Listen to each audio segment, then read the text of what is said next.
Hello traders, welcome back to another video guys. So in today's video we are going to do some analysis on USDJPY, and obviously I'm going to show you market structure so that you can get to learn a bit quicker guys. And then if you're new to this channel, my name is Bradley Motaung and I drop content based on Forex using SMC and trend lines guys. So if you're new, please click the like button and subscribe and drop a positive comment, and the brokers that I use and the platforms that I use are in the description below. And obviously guys, let's get into it. This is gonna be an exceptional video so that you can get to learn guys. And if you have like any issues or if you have like any questions, you can just drop them in the comment section so that you can get your answers, and then maybe I'll drop a video so that I can explain where you don't understand guys. So without wasting any time, let's get into the chats. Okay guys, thank you for joining me on the chats. And then firstly, we're gonna start over on the 4-hour time frame on USDJPY guys. And as you can see here, the market was pushing down, creating those lower lows and lower highs. As you can clearly see, from this point we had a lower low, then we had a lower high within this point, then we had a lower low, lower high within that area, of which that is your overall break of structure within this point here. So after having a break of structure, obviously what you need to understand is that the market is pushing down. Obviously you just need to look for areas of interest, then that is when you can look for an entry guys.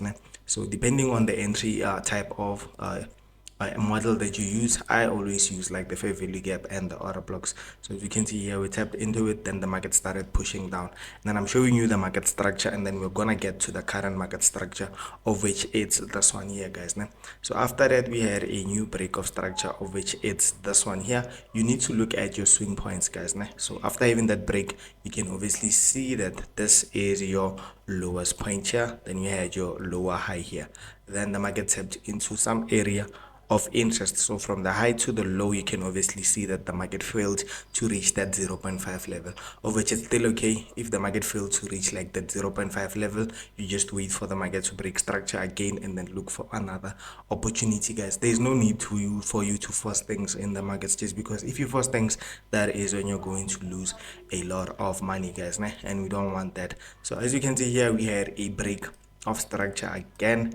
Then after having the break of structure, now we have a new trading range that we can start using so that we can be profitable or enter good trades guys.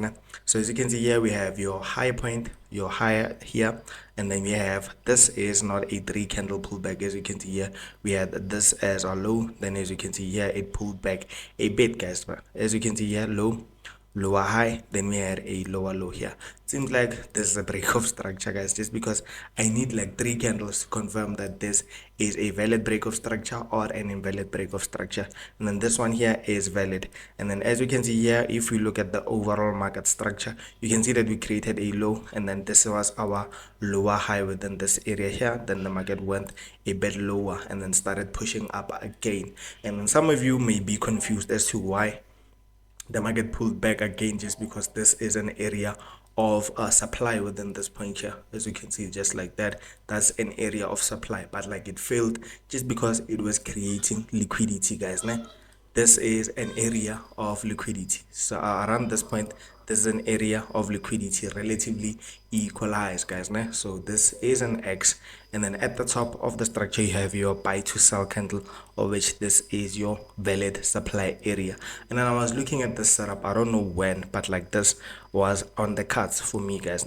So as you can see here, we had everything intact. Now we are targeting the lows, of which it's this one here.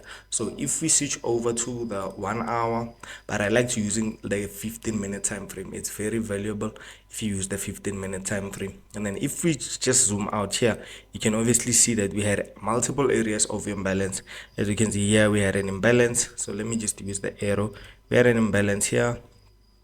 Let me just check, just because my microphone is a bit all over the place. So we had an imbalance here, we also had an imbalance here, and then around this point here. So which means I have to take this zone here and refine it to this one here and leave that imbalance to be filled.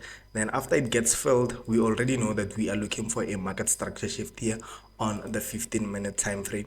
So as you can clearly see on the 15-minute time frame, the market was pushing up. If we just focus on this piece of price action here, you'll obviously see that this is a clean break of structure here.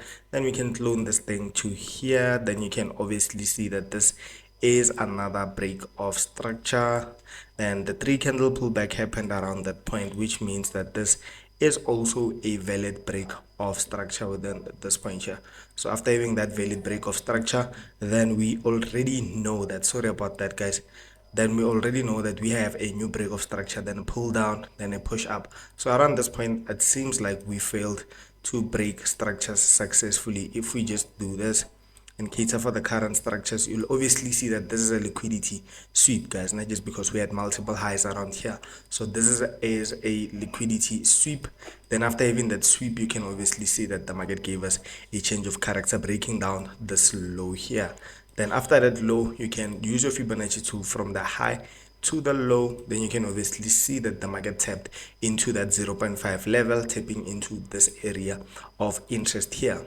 Then after tapping into that area of interest, you can see that the market pulled to the downside very nicely, guys, which means that this trade worked out in our favor. And then we can just use this as a change of character. Then this is our new low. This is our lower high around that point. This is our new lower low here.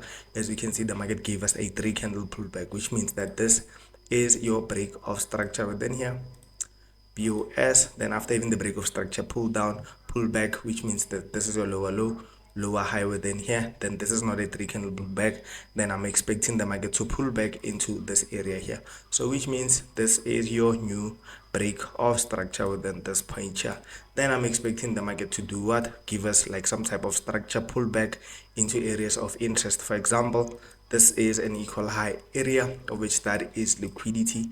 And then after having the liquidity, let me just do this so that we can cater for the touches correctly. So we had the liquidity here, then we had our buy to sell candle, of which it's this one here. Also we had like an imbalance around that point, so I'm just going to use the whole zone so that we can get into the trade, guys, nah? Just because the market can just fail to reach areas of interest. So I'm not going to leave out like this one.